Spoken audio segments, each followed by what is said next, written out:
Merci de nous rejoindre dans cet auditorium du bloc technique de la Fédération togolaise de football pour cette conférence de presse d'annonce de la liste des joueurs convoqués pour les 2 prochains matchs des éperviers du Togo.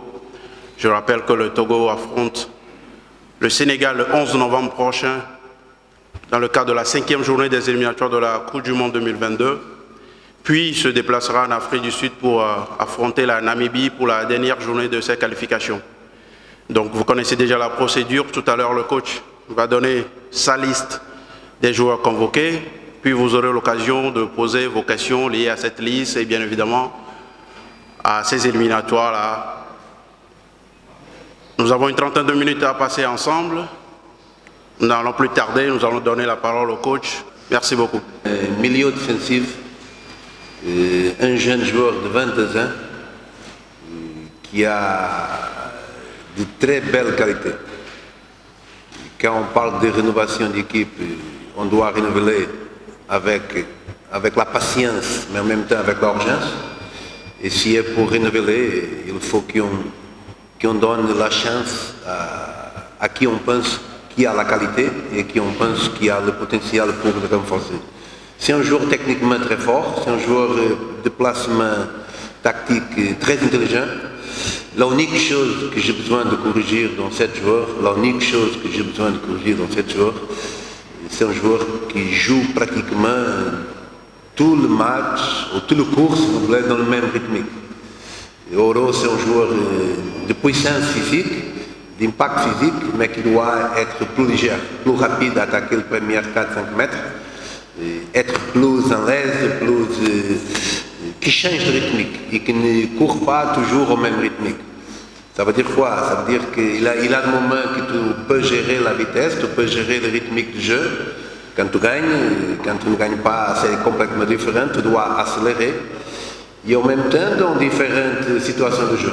Quand tu cours pour ton but, quand tu cours pour attaquer la balle, tu dois être plus rapide, et quand je parle rapide, plus agressif dans les premières 5-6 mètres, et quand tu es avec la balle. Donc avec la balle, tu donnes le rythmique et la direction que tu veux, mais quand tu n'as pas la balle, tu dois augmenter l'intensité de course, et c'est ça qui manque à Sansodine. Il n'est pas là avant, exactement à cause de ça, parce que je lui donne le temps pour confirmer, pour voir s'il change un peu. J'ai déjà parlé avec lui.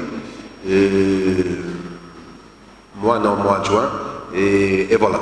J'espère qu'il va donner cette opportunité pour qu'il peut comprendre qu'il pourra être un joueur important pour l'avenir s'il change cet petit défaut de lui. Quand je parle de faire une bonne équipe, je parle d'améliorer beaucoup d'aspects. Et cette question vient exactement dans le moment que je peux le répondre, parce que je veux donner un exemple de quand on gagne, c'est pas parce qu'on gagne tout est bien, et quand on perd tout est mal. On a fait 2 bons matchs, ou si vous voulez un grand match au Congo et un match moyen à la maison, qu'on contrôlait, qu'on dominait, mais qu'on n'a pas eu la même capacité contre la Namibie. Ça veut dire que l'équipe progresse dans certains aspects, dans cet aspect,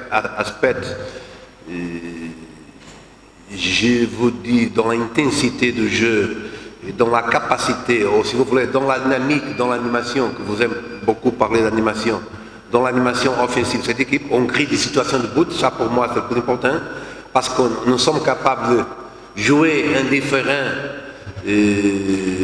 un différent moment de jeu, on sait interpréter quand on doit jouer en contre-attaque, quand on doit jouer en attaque planifiée, ou quand on doit jouer en attaque organisée.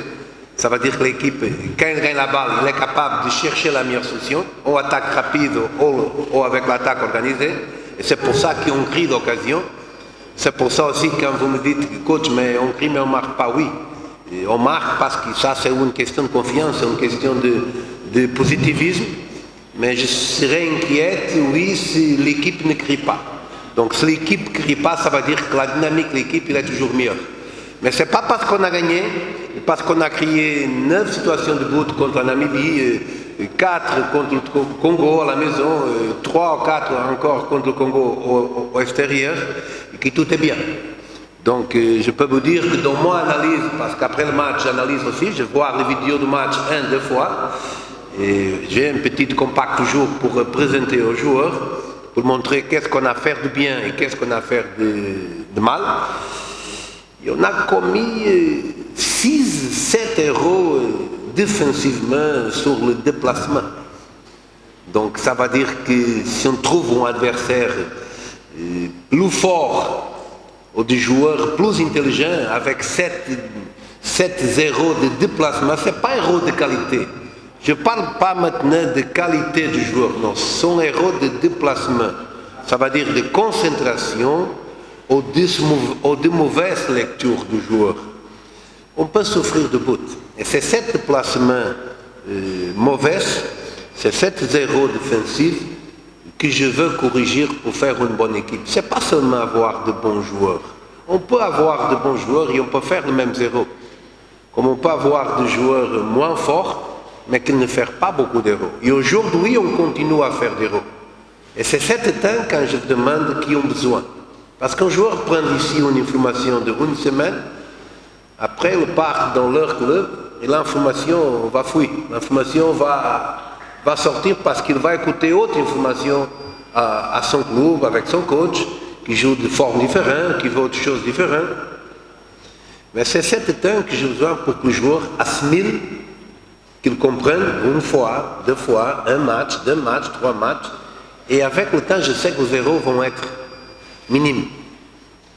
Donc cette équipe aujourd'hui, c'est une équipe que dans l'aspect offensif, je pense qu'il commence à donner une bonne réponse, ou il donne déjà une bonne réponse.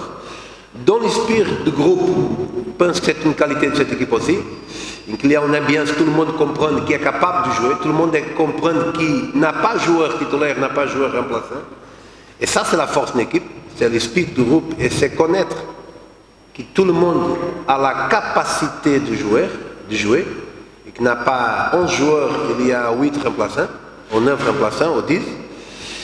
Et mission, c'est la mission qu'on a parlé, c'est arriver le plus loin possible, arriver pour une qualification placable, pour que le Togo entre rapidement et avec la maxime organisation et la maxime force comme équipe pour cette qualification, pour que l'avenir soit plus joli que aujourd'hui.